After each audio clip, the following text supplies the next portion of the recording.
Welcome back to the program. Joined now by Rex Nelson, columnist with the Arkansas Democrat-Gazette. Good to see you. Roby, thank you. And senior writer.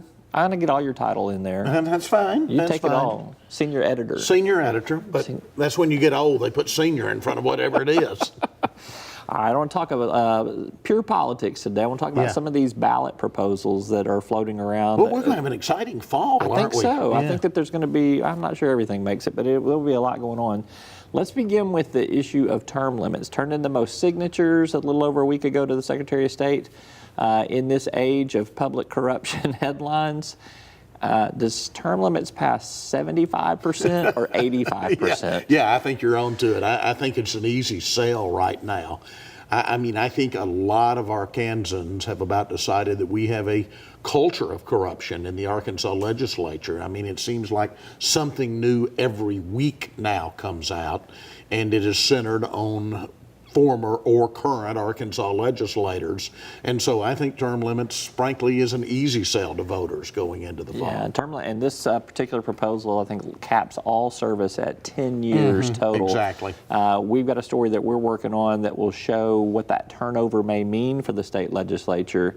Could be as many as 80% of the House could be gone after this next session, and almost half of the Senate after this next session. What would that do to Arkansas politics? Well, I mean, it obviously makes the governor a lot stronger right there, because they're going to have to listen to an experienced hand that comes in there. It makes department heads a lot stronger. It makes governmental relations and lobbyists a lot stronger. It makes veteran lobbyists a lot stronger, absolutely, because they know the system. And frankly, with our state budget process, there's a high learning curve. I mean, don't even get me started on public school funding. I still don't understand that. I've been hanging around the Capitol for 40 years.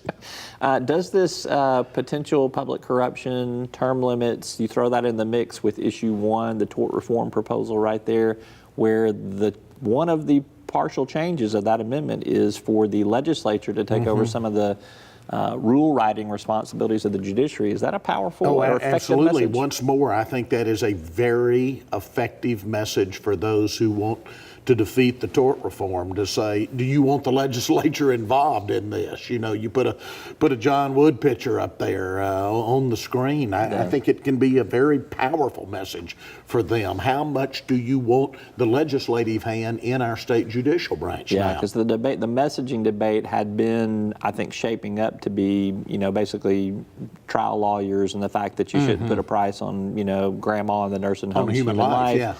Versus runaway jury verdicts and the business community's, basically complaint that, we need to corral in some of this stuff. But that messaging may change as a result of this. Another big, or another issue that turned in signatures was the minimum wage, to raise the minimum wage, I think, to $12 an hour by 2020, if I remember correctly. Didn't barely turn in enough signatures. There's a cure period, but you not can sure go back that out. one makes it. I'm with you on that one. I'm not certain that one makes it. I mean, we always see as these things go, and as the votes or as the signatures are counted, you're always going to have a number of signatures that are thrown out.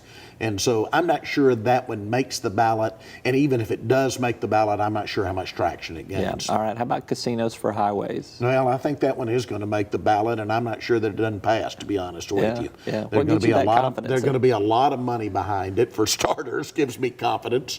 I mean, you got the Qualpauls, basically. I mean, even though it's going to be an open process, you've got the Qualpauls wanting to put a casino in Pine Bluff, and you've got, of course, Russellville opened up now for a casino, which I think is the Cherokees probably, because they're a couple hours down the road already, just across the border into Oklahoma. So you're going to have big tribal money coming into this.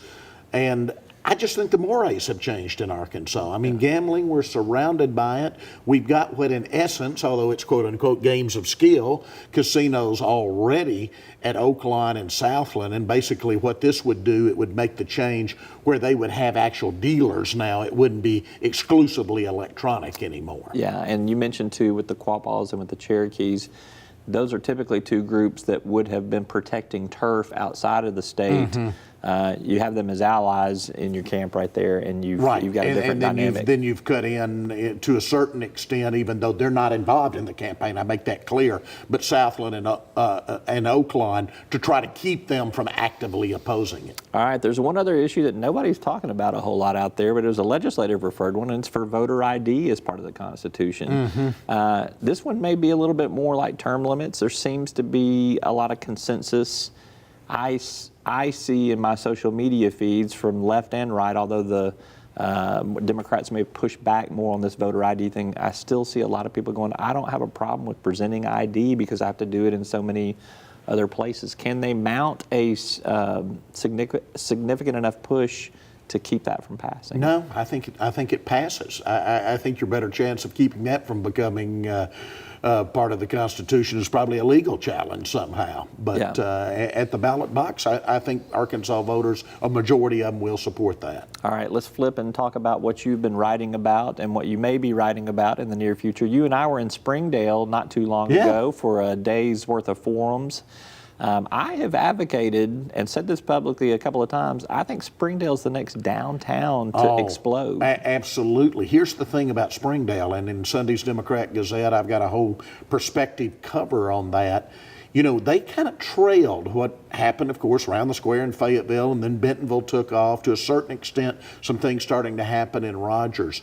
But Springdale is the one city where you have both the Tysons and the Waltons involved in a big way now downtown. Yeah, I think downtown Springdale is about to explode and be a very neat place. I mean, I toured Tyson's IT complex there. No closed offices, very open couches, bocce ball outside, you know, the kind of thing you read about. It's very Silicon Valley. Yeah. Silicon Valley in downtown Springdale, imagine that. In fact, our headline is Chicken City 2.0. You know, we used to call Springdale Chicken City. Well, it's a very high-tech Chicken City You get the now. bike trail taps into the back side of the downtown down there. The Lundstroms have put the Apollo Theater. Done a big deal with the Apollo down there. It's just really nice. If you hadn't checked it out, people really need exciting to. what's going on. And the thing about Springdale, of course, you've got this other growth area on the other side of Interstate 49 where the ballpark is. Now you've got Arkansas Children's with their Northwest Arkansas complex. That's about to explode. Perry Webb, the veteran head of their Chamber of Commerce, said, I've never dreamed anything like this, that we've got downtown exploding and that area exploding at the same Hunt's time. about to put a big multi-use neighborhood kind of development in there as well, so she's a leader in that. So the growth's not just in Benton County, that part of Washington County is exploding now. All right, he's Rex Nelson with the Arkansas Democrat Gazette. Always good to be with you. Thanks, Roby. Appreciate it. All right. When we come back, why would Vladimir Putin be mentioned in the Arkansas Medical Marijuana Commission meeting? Wes Brown helps explain right after this.